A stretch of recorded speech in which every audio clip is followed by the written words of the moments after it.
नमस्कार, आप देख रहे हैं न्यूज़ 24 में आपके साथ पूजा राठौर शर्मा। उपचुनाव से पहले योगी सरकार ने किसानों को लेकर बड़ा दांव खेला है। किसानों की नाराजगी एमएसपी पर है और विपक्ष राजनीति को देखते हुए योगी सरकार अब यूपी एग्रीज योजना लेकर आई है।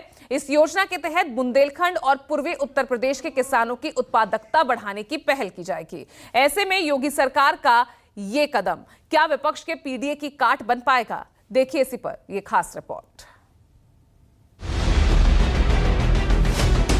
भारत के विकास का मार्ग खेत और खलिहान से होकर के जाता है। अन्नदाता किसान का सम्मान होगा तब भारत का सम्मान बढ़ेगा। किसान के ऊपर इतना अन्याय किसी सरकार ने नहीं किया हो।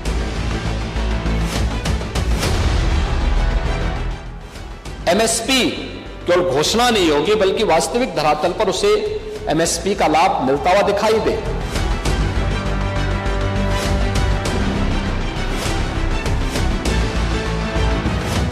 किसान को गारंटी एमएसपी दिलवाकर पैसा माफ कर जितना पैसा इन्होंने अदानी अंबानी को दिया है उतना पैसा हिंदुस्तान के किसान, मजदूर, गरीब, दलित उनके जेब में डालेगा।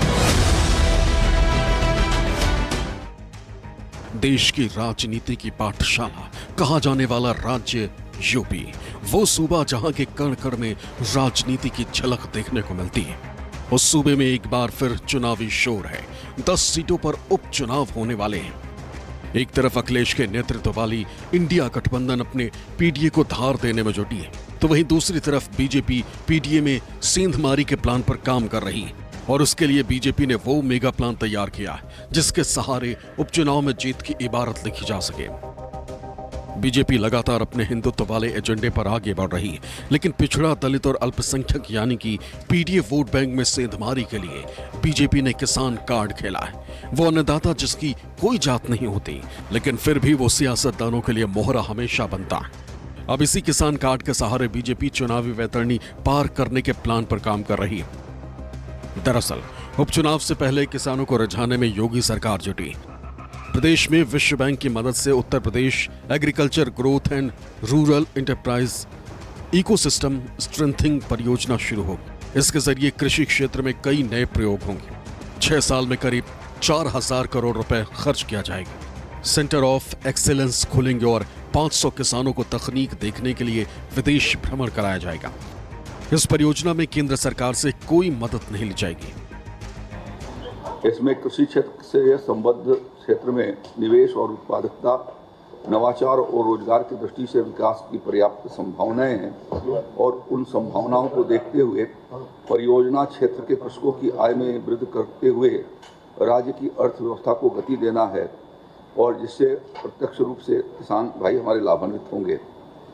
यह परियोजना 6 वर्षों के लिए चलेगी और इसमें 28 जनपद शामिल किए गए हैं। परियोजना के संचालन के लिए 3 कमेटियां बनाई जाएंगी। राज्य स्तर पर मुख्य सचिव की अध्यक्षता में प्रोजेक्ट स्टीयरिंग कमेटी, कृषि उत्पादन आयुक्त की अध्यक्षता में प्रोजेक्ट एग्जीक्यूटिव कमेटी और जिला स्तर पर जिला अधिकारी की अध्यक्षता में डिस्ट्रिक्ट एग्जीक्यूटिव कमेटी बनेगी। यूपी उपचुनाव के साथ साथ 2027 के विधानसभा चुनाव को ध्यान में रखते हुए योगी सरकार के इस फैसले को बेहद ही महत्वपूर्ण माना जा रहा है। वैसे भी लोकसभा चुनाव के दौरान उत्तर प्रदेश में अखिलेश यादव के पीडीए के फॉर्मूले ने बीजेपी को बड़ा डेंट पहुंचाया था। ऐसे में योगी सरकार अब किसानों को रिझाने में लगी हुई है, जिससे समाजवादी पार्टी के पीडीए के फॉर्मूले में किसानों के जरिए बड़ी सेंधमारी की जा सके, क्योंकि उत्तर प्रदेश में वैसे भी किसान निर्णायक भूमिका में रहते हैं। दरअसल विपक्ष का पीडीए बीजेपी के लिए गले के फांस बन चुका है। हालात ये है कि प्रदेश में इंडिया गठबंधन की अगुवाई कर रहे अखिलेश यादव लगातार बीजेपी को पीडीए विरोधी करार देने में जुटे हैं। साथ ही आरोप लगा रहे हैं कि बीजेपी के राज में पिछड़ों और दलितों पर अन्याय हुआ है। बीजेपी से मुक्ति होने का मतलब है तमाम परेशानियां, दुख, संकट से मुक्ति होना। और जिस बात को हम सब लोग कहते रहे कि संविधान और आरक्षण पर निगाह है भारतीय जनता पार्टी की, उन्हें जब मौका मिलता है आरक्षण से खिलवाड़ करते हैं। यही वजह है कि बीजेपी लगातार इसकी काट ढूंढने में लगी और यही वजह है कि अब किसानों को लुभाने के लिए बीजेपी ने यह मास्टर स्ट्रोक चलाया। कृषि और उसका जो संपर्कीय क्षेत्र है, इसमें भी सरकार ने बेहतरीन कदम उठाए हैं। आज आप देख सकते हैं उत्तर प्रदेश सभी मामलों में एक अच्छी दिशा में आगे बढ़ा है और मुझे लगता है कि उत्तर प्रदेश के अंदर मोदी जी के नेतृत्व में देश के अंदर किसानों के लिए जो योजनाएं घोषित की, पहली बार किसान सरकार के एजेंडे का हिस्सा बना है। अगर आंकड़ों पर गौर करें तो उत्तर प्रदेश में करीब 66,000 आबादी खेती और उससे जुड़े कामों से अपनी आजीविका चलाती है। उत्तर प्रदेश में 76% जमीन पर खेती होती है, यानी एक बड़ा वर्ग खेती किसानी से यूपी में जुड़ा है, जिसे बीजेपी अपने पाले में लाने के जुगत में लगी। दरअसल न सिर्फ यूपी के किसान बल्कि देश भर में किसान पिछले कुछ सालों में बीजेपी से नाराज नजर आ रहे हैं और इसे मुद्दा बनाकर विपक्ष बीजेपी पर लगातार हमलावर रहा और इसका खामियाजा भी बीजेपी को 2024 के चुनाव में उठाना पड़ा। हालांकि अब भी राहुल से लेकर अखिलेश इस मुद्दे पर बीजेपी को सदन से सड़क तक घेरते नजर आते हैं। किसानों ने मांगा क्या?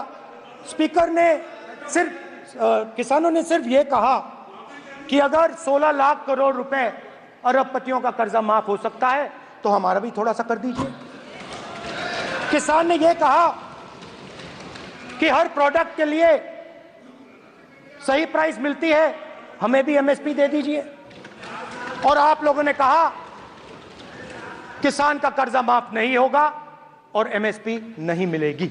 जो सरकार मंचों से ये कहती थी कि हम किसानों की आय दोगुनी कर देंगे, आज तो 11 साल हो गए सरकार को। किसान की आय दोगुनी हो गई क्या? सरकार बताए। जो पिछली बार बजट में कहा गया था कि एग्रीकल्चर इंफ्रास्ट्रक्चर के लिए 1 लाख करोड़ देश को मिलेगा, अगर 1 लाख करोड़ देश को मिला होगा एग्रीकल्चर इंफ्रास्ट्रक्चर को, तो कम से कम यूपी का शेयर कुछ तो रहा होगा। सभापति महोदय, सरकार ने अगर एक भी मंडी बनाई हो तो बता दें। हालांकि योगी सरकार यूपी एग्रीज प्रोजेक्ट को लेकर काफी उत्साहित नजर आ रही, लेकिन विपक्ष बीजेपी को किसान विरोधी करार दे रहा है। विपक्ष का साफ कहना है कि बीजेपी चाहे जो भी चाल चल ले, किसान उनके बहकावे में नहीं आएंगे। योगी आदित्यनाथ, नरेंद्र मोदी, बीजेपी, ये तीनों सिर्फ और सिर्फ देश के किसानों को गुमराह करते हैं। आंकड़े प्रतिदिन आत्महत्या के बढ़ते जा रहे हैं। किसानों के जो गन्ने के दाम है वो उनको मिलते नहीं समय पे। किसानों को एमएसपी देने की बात की थी और वादा किया था, जिसमें 750 से ज़्यादा किसान शहीद हो गए उस आंदोलन में। आज तक एमएसपी पूरी नहीं की। भाजपा की नीयत ही किसान विरोधी है। 3 काले कानून किसानों पर थोप दिए। आज सबसे ज्यादा किसान कर्ज के तले दबा हुआ है। कांग्रेस सरकार ने 75,000 करोड़ रुपए माफ किया था, सरकार उनको माफ करने का नाम नहीं लेती। उत्तर प्रदेश में भारतीय जनता पार्टी हिंदुओं और उसमें भी खास तौर से सवर्ण जातियों को अपने पाले में लाने के लिए हिंदुत्व का कार्ड खेल रही है, तो वहीं दूसरी तरफ पिछड़े, दलित और अल्पसंख्यकों की काट के तौर पर वो किसान कार्ड खेल रही है। यानी डबल इंजन की सरकार चुनाव जीतने के लिए डबल गेम प्लान कर रही है। इसकी सबसे बड़ी वजह यही है कि उत्तर प्रदेश में 10 सीटों पर उपचुनाव होने हैं, वहां पर किसान निर्णायक भूमिका में है। लेकिन इस बात पर संशय है कि ये किसान किधर जाएगा। भारतीय जनता पार्टी अपनी तरफ से किसानों को रिझाने में कोई कोशिश बाकी नहीं रख रही है, लेकिन अंत समय में ही ये तय हो पाएगा कि किसान भारतीय जनता पार्टी के साथ गया या फिर इंडिया गठबंधन के साथ। अखिलेश ने जिस तरह से यूपी की राजनीति में वापसी की है और पीटीए का फॉर्मूला बनाया है, वो यूपी में पूरी तरह से हिट रहा। अगर अखिलेश यादव की राजनीति की बात करें तो उनका दल समाजवादी पार्टी यूपी में मजबूत है, जबकि कांग्रेस का देशव्यापी प्रभाव है। इसी का इस्तेमाल करके समाजवादी पार्टी अपनी राजनीतिक विरोधी बीजेपी को मात देना चाहती है। अखिलेश यादव देश के उन नेताओं में शुमार हैं जो राजनीतिक विरोधी बीजेपी को सत्ता से बेदखल करने के अभियान का हिस्सा रहे हैं। इसके लिए वो सालों से सक्रिय हैं और इसी को लेकर वो इंडिया गठबंधन में न केवल शामिल हुए बल्कि गठबंधन को मजबूत और आगे बढ़ाने वाले नेताओं में शुमार हैं। किसानों से लेकर संविधान के मुद्दे पर अखिलेश बीजेपी को घेरते नजर आते हैं।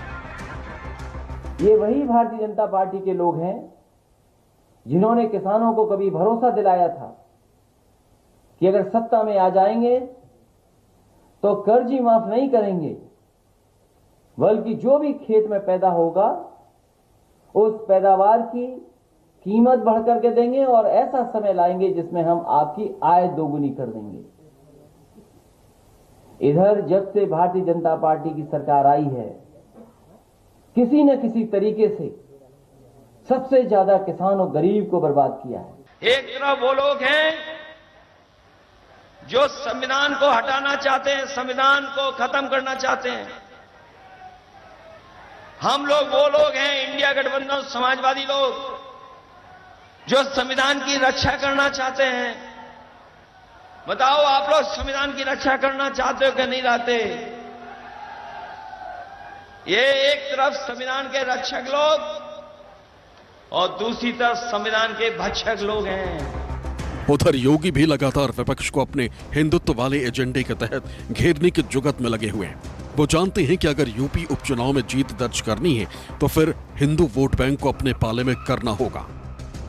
आप ये समझ में आ रहा है कि अगर हम बटे नहीं होते ना तो न राम मंदिर टूटता, न जन्मभूमि कृष्ण जन्मभूमि पर कोई दूसरा गुलामी का ढांचा खड़ा होता और नहीं देश को गुलाम होना पड़ता, कभी नहीं होता।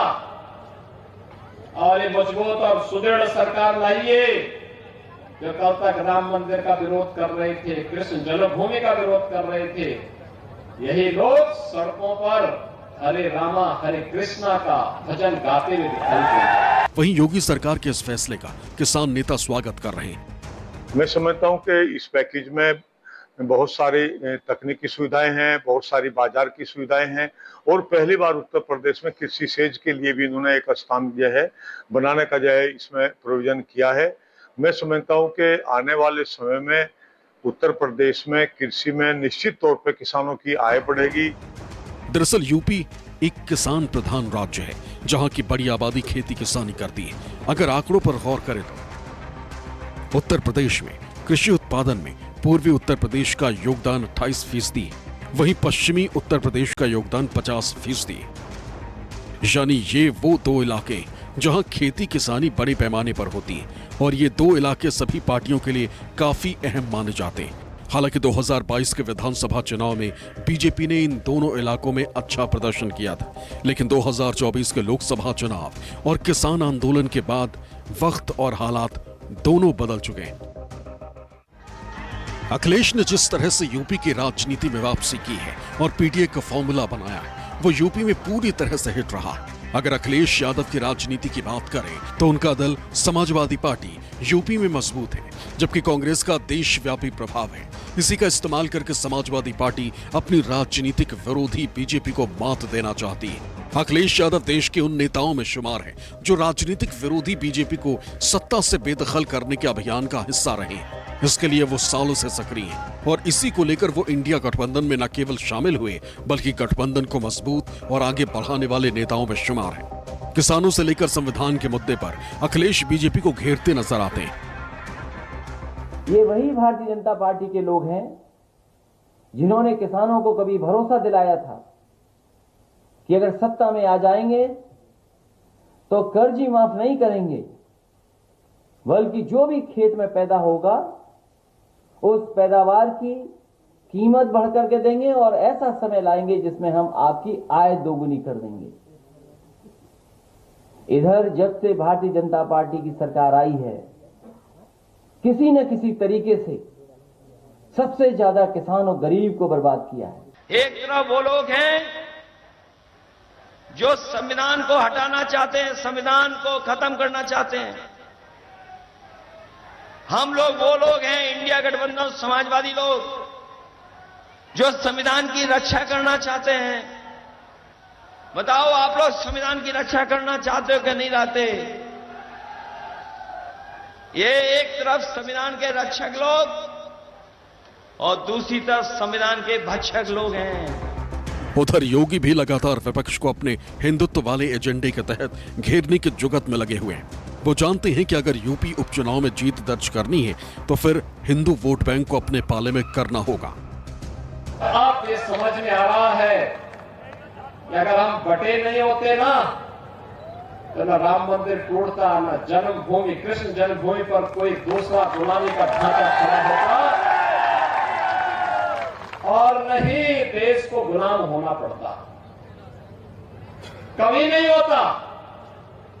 और ये मजबूत और सुदृढ़ सरकार लाइए जो कल तक राम मंदिर का विरोध कर रहे थे, कृष्ण जन्मभूमि का विरोध कर रहे थे, यही लोग सड़कों पर हरे रामा हरे कृष्णा का भजन गाते हुए दिखाई देते। सवाल ये उठता है कि वर्तमान स्थिति में किसकी तैयारी कैसी है और किसका पलड़ा कितना भारी, तो इसे समझने की कोशिश करते हैं।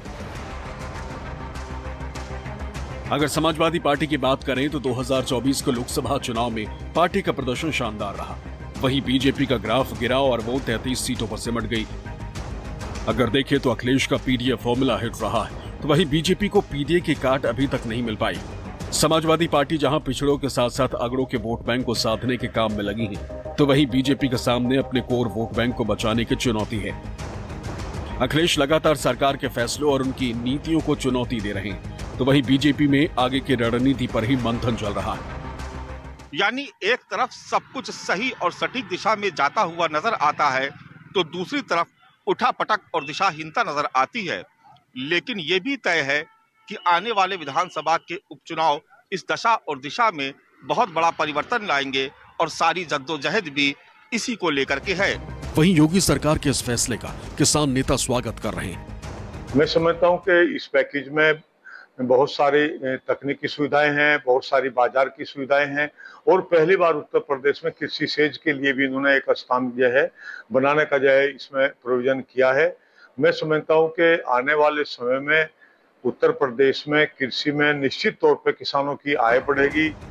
दरअसल यूपी एक किसान प्रधान राज्य है, जहां की बड़ी आबादी खेती किसानी करती है। अगर आंकड़ों पर गौर करें तो उत्तर प्रदेश में कृषि उत्पादन में पूर्वी उत्तर प्रदेश का योगदान 28% है, वहीं पश्चिमी उत्तर प्रदेश का योगदान 50% है। यानी ये वो दो इलाके जहां खेती किसानी बड़े पैमाने पर होती है, और ये दो इलाके सभी पार्टियों के लिए काफी अहम माने जाते हैं। हालांकि 2022 के विधानसभा चुनाव में बीजेपी ने इन दोनों इलाकों में अच्छा प्रदर्शन किया था, लेकिन 2024 के लोकसभा चुनाव और किसान आंदोलन के बाद वक्त और हालात दोनों बदल चुके हैं।